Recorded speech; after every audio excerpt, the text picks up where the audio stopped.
बहुत मुश्किल है और पाप करना बहुत सरल है।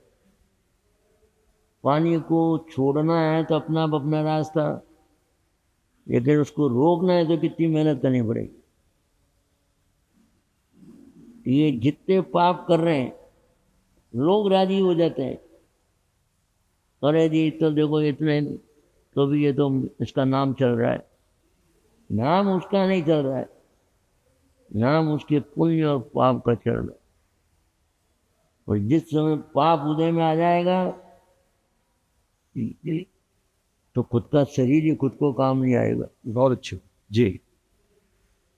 अभी वर्तमान में जो युवा पीढ़ी है वो अवसाद से बड़ी ग्रस्त है। मतलब ये है कि डिप्रेशन जिसको बोलते हैं कि बता दो। 10th में परसेंट कम आ गए तो आत्महत्या कर रहे हैं, मन में शांति नहीं है कहीं पर, सब कुछ होते हुए भी सुसाइड जैसे अटेम्प्ट कर लेते हैं। तो आखिर ये जो अवसाद है जीवन में, जो भारत देश प्रसाद का देश है वहाँ अवसाद ने जन्म ले लिया, उसके लिए मुनीश्री आप क्या कहना चाहेंगे युवा पीढ़ी से? चाहे युवा पीढ़ी हो या प्रौढ़ हो या वृद्ध हो, पुरुषार्थ के साथ पुण्य करना ही पड़ेगा। केवल व्यक्ति समझे कि मैं मेहनत से पास हो जाऊंगा, तो वहां भी मेहनत करने के साथ प्रमाद को छोड़ना पड़ेगा। जितने पढ़ते नहीं है उतने तो खेल कूद में उनका समय, एक मिनट भी आदमी मोबाइल छोड़ता है, बिल्कुल बिल्कुल ठीक कह रहे हैं जी। 2 मिनट में कट कट चालू कर देगा। ये हमारे इधर 4,000 लड़के पढ़ रहे हैं जी। एलन में, हम वहीं रहता हूँ मैं रात को। एक भोजन करने आएंगे, 15 मिनट की छुट्टी मिलेगी, लेकिन मोबाइल तो आज छोटे बड़े लड़का हो या लड़की हो, सबका जीव इस मोबाइल में ऐसा फंसा हुआ है कि वो क्या पढ़ेगा। और जिसको पढ़ना है वो मेहनत करेगा, विकताओं से दूर रहेगा, राजनीति से दूर रहेगा, उसका दिमाग एक ही काम करेगा। चाहे वो घर में जाएगा तो भी उसी में लीन है, बाजार में जाएगा तो उसमें लीन है। अब इनको तो आप समझिए कि कोटा जैसी नगरी में 2-2.5 लाख लड़के पढ़ते हैं, जी। 10% भी रिजल्ट नहीं है, फिर भी भीड़ चाल चल रही है। कहाँ कहाँ से, भारत के कोने से वहाँ लोग आते हैं, जी। समझे आप। कहाँ आसाम, कहाँ कश्मीर, कहाँ जो है, सब जगह के तुमको कोटा में। पढ़े तो संतोष हुए ना, केवल 2 लड़के मिल जाएंगे और ये कल क्या होगा रे, कैसे पास होंगे, क्या करेंगे कि। ऐसे तो पढ़ नहीं, ऐसी बातें करें इसकी अपेक्षा तो 1-1 घंटे गप लगा देंगे, लेकिन पढ़ते कहाँ। जी। जो पढ़ना है वो तो अपने दिमाग से पढ़ता रहेगा। यहाँ कहते हैं कि कार जो है 2 लोगों के लिए, लड़कों के लिए स्पेशल बना मंगाइए कि हमारा लड़का कहीं उनको इधर उधर लूट नहीं ले, समझे। जी। तो केवल 2 लड़कों को गाड़ी पहुंचाने जाती है, उनको लेने आती है, और वो फर्स्ट आ गए बस उसकी फोटो छप जाएगी। जी। तो जिनको पढ़ना है वो तो 1-1 मिनट की कीमत करता है और उसके साथ पुण्य भी कमाता है। जी। आज के लड़कों को कोई धर्म की लगन है तो बिल्कुल नहीं। वो तो भागा जा रहा है। भागा जा रहा है। मुनीश जी एक चीज़ और उसी में कि अभी ये देखते हैं हम लोग बच्चों में संस्कार की कमी आ गई। मतलब माता पिता का सम्मान नहीं कर रहे हैं, समाज के प्रति, पर्यावरण के प्रति जो हमारा दायित्व है, जिस समाज में हमने जन्म लिया उसके प्रति कोई दायित्व नहीं है। दिन भर वो मोबाइल टीवी देख रहे हैं और जो बड़ों का जो सम्मान है खत्म। खत्म होते जा रहा है। बुजुर्ग जो है, देश में जो बुजुर्ग है जिसे आज जिस उम्र में आप हैं, वट वृक्ष हैं आप, आपकी छाँव में ना जाने कितने युवा दिशा पा सकते हैं। लेकिन समाज में युवा जो है अब बुजुर्गों को, जिनकी उम्र ज़्यादा हो गई है, उनको समस्या मानने लग गए हैं। इसको लेकर आप क्या कहना चाहेंगे? दोनों पक्ष की गलती है। वृद्ध भी थोड़ा अति करता है, और आज के लड़कों में बचपन से संस्कार दिए नहीं, अच्छी शिक्षा दिए नहीं। केवल 2 साल के बच्चे को, 2.5 साल के बच्चे को स्कूल में पढ़ने भेज दिया। पहले माँ के आसपास 5-7 साल तक घूमता था बेटा, तो माँ के संस्कार उसमें आते थे। इसलिए कहते हैं 100 शिक्षक और 1 माँ बराबर है। जो 100 शिक्षक ज्ञान नहीं दे सकता, वो 1 माँ दे सकती है। और माँ को तो फुर्सत नहीं, संतान नहीं होगी जब तक कहेगा संतान नहीं हुई, और हो जाने के बाद उसको पालने की, ये क्या पालेंगे आज की छोरियां, एक नहीं उनसे पलता है। चलो 4 घंटे की छुट्टी मिली, कब स्कूल जावे और वापस आवे जब तो आराम। पहले स्कूलों में लिखा रहता था विद्या ददाति विनयम, विनियम। तो सब खत्म। सिखाना तो दूर गया, लिखे हुए कोई मिटा दिए। अब तो ये शिक्षा डैड, जब माँ पिता को मरे हुए पहले कह रहा है, तो पिता की क्या करेगा? ऐसे ऐसे शब्द जब संस्कार दिए जाएंगे। डेड का मतलब क्या? तो डेड करके बुला रहा था कि मृत्यु को बुला रहा, तो आज तक भी किसी ने ऑब्जेक्शन किया है इसका? कैसा ज्ञान तो मत दो। 2 साल 2.5 साल के बच्चे को सीएटी कैट, लियोजी डॉग, भगवान का नाम किसने सिखाया? न स्कूल वाले सिखाते हैं, न माँ बाप। फिर संस्कार कहाँ से आएंगे? ये ड्यूटी माँ की होती है। जब तक माँ जागृत नहीं होगी, इनको तो खाली लड़का होना चाहिए बस, कोई जिम्मेदारी।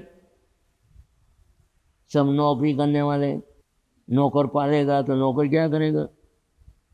माँ ने उसको क्या सिखाया कि जिस घर में दोनों कमाते हो, उनके बालक बालिका कभी भी कल्याण नहीं कर सकते। हम सभा करते हैं, बोलते हैं, 200-300 आते हैं, एक लड़का भी दिखेगा, समझ के रह जाएंगे। मैं को आपके रविवार को जिसके लड़के लड़की नहीं आएंगे वो कपूत, कोई परवाही नहीं है जी। क्योंकि बचपन से संस्कार नहीं दिए। कृष्ण वासुदेव 400 माँ को रोज हाथ जोड़ता था, दूसरी माँ का नंबर 6 महीने बाद आएगा। उसकी इतनी माँ है तो, लेकिन आज एक माँ को भी तो हाथ जोड़ के बताओ, 200-300 में 2 को भी खड़ा कर दो तो नहीं कह सकेंगे मैं रोज हाथ जोड़ता हूँ।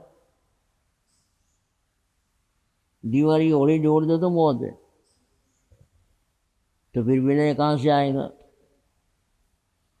बिल्कुल ठीक तरह साधु संत जो भी हमारे मुनिश्री आते हैं, या किसी भी धर्म किसी भी संप्रदाय के जो संत आते हैं, तो अब ये देखा जाता है, जो आपने बात कही मैं उसी बात को आगे बढ़ा रहा हूँ, युवा पीढ़ी उस पर नज़र नहीं आती है।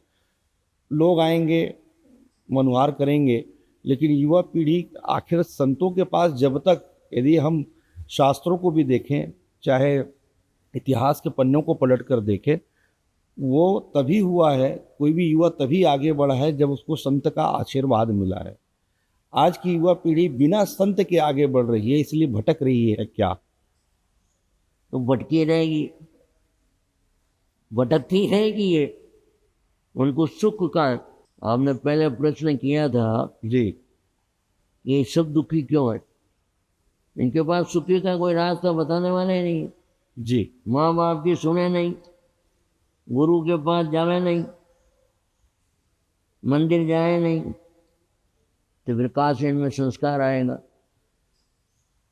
माँ बाप ये सोच रहे कि एक लड़का है, कुछ ज़्यादा कहेंगे मर गए तो तो आजकल आज नई पीढ़ी को मरने से कोई डर है ही नहीं। एक बाप ने बेटे को कहा तेरे को जो चाहिए ले ले, मुझे शाम को हिसाब दे देना।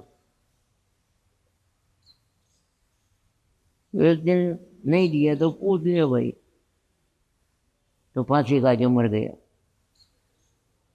2-4 दिन में दूसरे लड़के को पूछा, इंदौर की घटना है, 3 लड़कों को पूछा, तीनों मर गए। अब क्या करेंगे माँ बाप? इतना सा पूछने का भी अधिकार नहीं है। अभी मैंने आपको बताया ना, इतना कह दिया इनको, नहीं लाए तुम लड़के लड़की को तो तुम्हारे लड़के लड़की कपूत। समझे आप? बहुत अच्छी है जी। इतना कहने के बाद ये नहीं ला सकते। समझे आप? जी। यदि इनके लड़के लड़की आ जाए तो ऐसे 2 हॉल क्या 3 हॉल बढ़ जाए। आहार में शुद्धता को लेकर बात होती है, लेकिन आहार को लेकर सबसे बड़ी ये होगी, जिस प्रकार से अभी आधुनिक भोजन जो चल रहा है, बच्चे जो है दुनिया भर का ऑर्डर कर देते हैं, लोग इस प्रकार का भोजन कर रहे हैं, तो आचरण भी जो है उस तरीके का होते जा रहा है मनुष्य। आहार को लेकर आपको क्या कहना है? क्योंकि आहार को लेकर आप खुद इतने तटस्थ रहते हैं, इतने योग साधना करते हुए आगे बढ़ते हैं, आहार को लेकर आपका क्या कहना है? सबसे बड़ा तो लोगों को तृष्णा बढ़ गई। जी। समझे आप? जी। तृष्णा बढ़ने से आदमी को मानव की परवाह नहीं। मरेगा जिएगा इसका कोई परवाह। तो जैसा खावे आन वैसा होवे। बंद है। तो आज आपका भोजन सारा यूरिया से भरा पड़ा। ये इंस्पेक्टर चालू हुए जब तो चेक नहीं करते और बाद में दुकानों पे जाके चेक करते हैं। कितना बड़ा अत्याचार है। अभी 4 दिन पहले एक भाई बता रहा था, देखो सर ये नकली केसर बन रहा है। जी। जी। बनता हुआ दिखा रहा था। जी। बन रहा है, बहुत सारी चीज़ें नकली बन रही। तो मैं आपको ये पूछ रहा हूँ कि फिर ये इंस्पेक्टर, क्या उनको मालूम नहीं है? जगत को मालूम है कि बना रहा है, तो बनाते समय उसको क्यों नहीं पकड़ा जाए? फिर जिसके भाग फूटे उस दुकानदार को पुलिस ले जाके जेल में रख देगी। जी। सब कह रहे हैं नकली माल बन रहा है, नकली माल बन रहा है, तो इंस्पेक्टर कोई कान में नहीं जा रहा है। और सबको पैसा चाहिए, थोड़ा रुपया लिया ना उसको छोड़ देंगे वह। तो बिना खान पान के बस ये पिज़्ज़ा खाएंगे नहीं। देखो बाहर ठेले लग रहे हैं लाइन से। मैदा है सिर्फ जो पेट को भारी करेगा। जी। मैं मालूम कितने दिन का बना के रखते हैं मैदे को। ठीक बोल रहे हैं। डबल रोटी। मुनीश्री, आप युवावस्था में दीक्षा लिए, दीक्षा की प्रेरणा आपको कहाँ से मिली? संतों के पास आने से जाने से।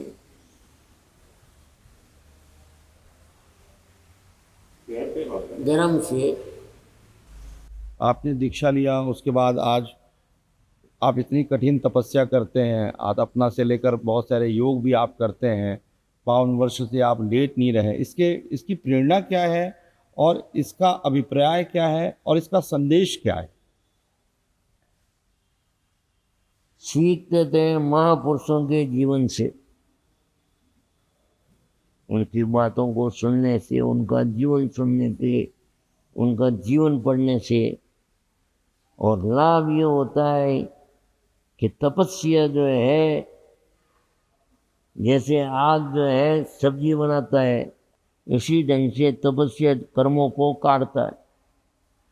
तो कर्मों को काटने के लिए जितना करेंगे उतना फायदा।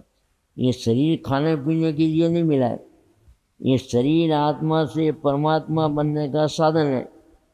तो महात्मा परमात्मा कैसे बना जाए, उसके लिए कुछ करना पड़ेगा। तपता बर्तन है, लेकिन मक्खन को सीधा अग्नि में डाल दे तो, यदि बर्तन बीच में नहीं हो तो बेकार हो जाएगा। इसी ढंग से आत्मा को तपाने के लिए शरीर बर्तन है। जी।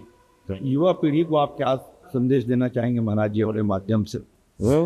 युवा पीढ़ी को क्या संदेश? काय नहीं देना, देखे जाओ, इसमें ये तो अपनी गुरु हो गई है, कौन सुन रहा है?